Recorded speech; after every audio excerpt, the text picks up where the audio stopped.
终于是把蓝色的极限套装的材料全部攒齐了，但是还需要放置铁锭，而且位置一定要摆对，不然是合成不出来的，就很麻烦。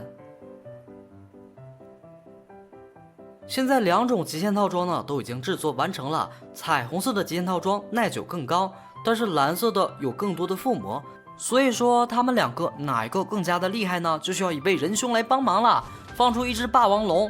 但是这个霸王龙呢，它竟然能让我失明，被他打了几下，发现彩虹色的极限套装呢是不会掉血的，看样子很强。换上蓝色的极限套装呢，发现他打我也是不掉任何一滴血的，这让我怎么对比？这只霸王龙也太废物了吧，还是一只精怪呢，可恶啊！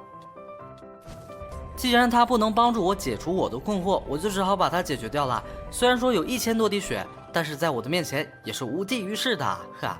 这把仙狐果然还是厉害的。这一次呢，咱们召唤一只凋零，我就不信凋零都没有办法使我受到伤害。现在正在恢复血量，才300滴血。好的，它要爆炸了，在这里等待一下。它炸了，炸完之后就走了。凋零的头颅打在我身上没有任何一点伤害，就连凋零的效果也没有。这我也不能放它走啊！拿出咱们的始源之枪，一枪过去，拜拜了你们。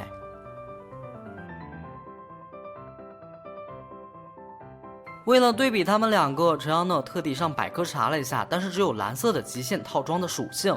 介绍上说呢是打3大 BOSS 之前的最佳护甲，但是这也没有参照物啊，所以陈阳呢打算比较一下他们的武器之间的差距。请忽略我手上的便携式转环桌，因为这是以后的剧情。好的，利用铁锭、铀锭还有钛合金锭做成极限剑，但是不要摆放反了，不然就变成铲子了。